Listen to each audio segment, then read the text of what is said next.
سوچئے آج سے ہزاروں سال پہلے جب نہ پرنٹنگ پریس تھا نہ کاغذ عام تھا، تب انسان اپنی کہانیاں کہاں لکھتا تھا؟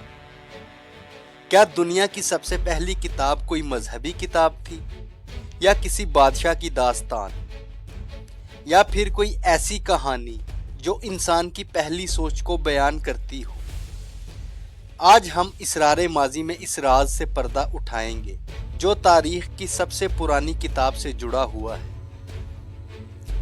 السلام علیکم، آپ دیکھ رہے ہیں اسرار ماضی، جہاں ہم لاتے ہیں تاریخ، علم اور حقیقتوں سے بھرپور معلومات۔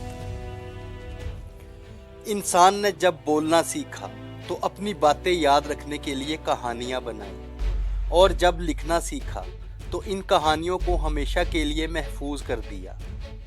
مگر سوال یہ ہے کہ دنیا کی سب سے پہلی کتاب کون سی تھی؟ وہ کون سا لمحہ تھا جب انسان نے پہلی بار اپنی سوچ کو تحریر میں ڈالا؟ یہ سوال ہمیں ہزاروں سال پیچھے لے جاتا ہے، اس دور میں جب نہ کاغذ تھا، نہ قلم، نہ کتابوں کی شکل موجود تھی۔ اس زمانے میں لوگ گیلی مٹی کی تختیوں پر نوکیلے آلے سے نشانات بناتے تھے۔ یہ نشانات بعد میں خشک ہو جاتے اور یوں وہ تحریر صدیوں تک محفوظ رہتی۔ مورخین کے مطابق باقاعدہ لکھائی کا آغاز تقریباً 3200 قبل مسیح میں ہوا، جب قدیم میسوپوٹیمیا کے علاقے میں لوگوں نے پہلی بار تحریری نظام ایجاد کیا۔ وقت گزرتا گیا اور یہی چھوٹی چھوٹی تحریریں بڑی کہانیوں میں بدلنے لگی۔ انہی میں سے ایک داستان سامنے آئی جسے دنیا کی سب سے قدیم کتاب مانا جاتا ہے۔ یہ ہے گلگمش کی رزمیہ داستان، جسے ایپک آف گلگمش بھی کہتے ہیں۔ یہ کہانی تقریباً 2100 قبل مسیح کی ہے، یعنی آج سے 4000 سال سے بھی زیادہ پرانی۔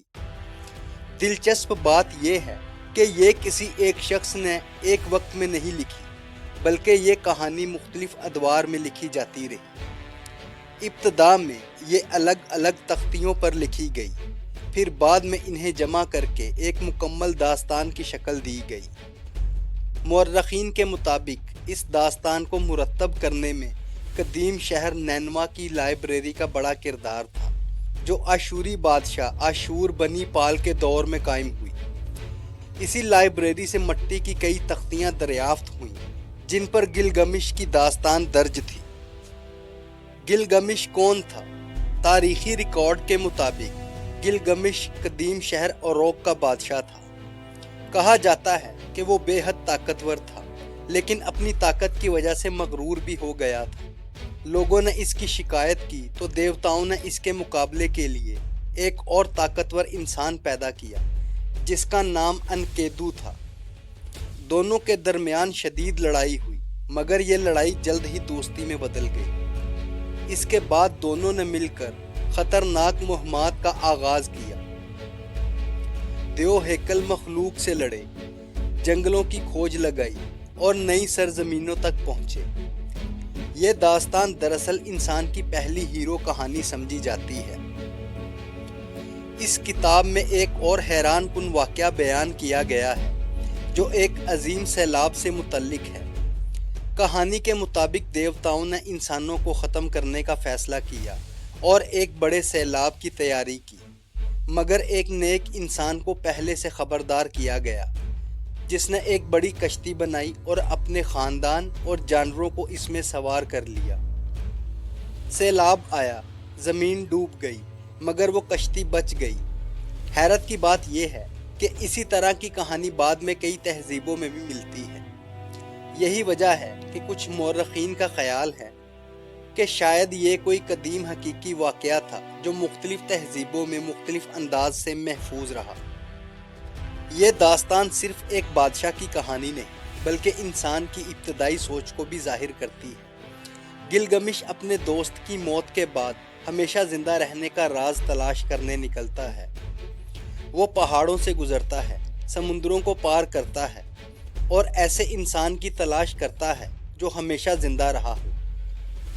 اس سفر میں اسے احساس ہوتا ہے کہ انسان کے لیے ہمیشہ زندہ رہنا ممکن نہیں، مگر اس کے اعمال اور کہانیاں ہمیشہ زندہ رہ سکتی ہیں۔ یہی پیغام اس کتاب کو خاص بناتا ہے۔ بعد کے زمانوں میں اور بھی قدیم کتابیں سامنے آئیں، جیسے ویدوں کی تحریریں یا قدیم مصر کی مذہبی تحریریں، مگر مکمل داستان کی شکل میں گلگمش کی کہانی کو سب سے قدیم سمجھا جاتا ہے۔ یہ صرف ایک تاریخی دستاویز نہیں، بلکہ انسان کی پہلی ادبی کوشش بھی ہے۔ اس میں خوف ہے، دوستی ہے، طاقت ہے، موت کا ذکر ہے اور زندگی کا فلسفہ بھی۔ سوچئے، 4000 سال پہلے سے بھی انسان انہی سوالوں کے بارے میں سوچ رہا تھا، جن کے بارے میں آج ہم سوچتے ہیں۔ وہ بھی موت سے ڈرتا تھا، وہ بھی شہرت چاہتا تھا، وہ بھی ہمیشہ زندہ رہنے کا خواب دیکھتا تھا۔ وقت بدل گیا، مگر انسان کی فطرت نہیں بدلی۔ یہی وجہ ہے کہ یہ قدیم داستان آج بھی دلچسپ لگتی ہے۔ یوں مٹی کی تختیوں پر لکھی گئی یہ کہانی تاریخ کے صحرا سے گزر کر آج تک ہم تک پہنچی۔ شاید یہی دنیا کی سب سے پہلی کتاب تھی، اور شاید یہی انسان کی پہلی آواز بھی، جو ہزاروں سال بعد بھی خاموش نہیں ہوئی۔ اگر آپ مزید اسرار ماضی جاننا چاہتے ہیں تو ویڈیو کو لائک کریں، چینل کو سبسکرائب کریں، کیونکہ تاریخ کے راز ابھی باقی ہیں۔ ملتے ہیں نیکسٹ ویڈیو میں، تب تک کے لیے اللہ حافظ۔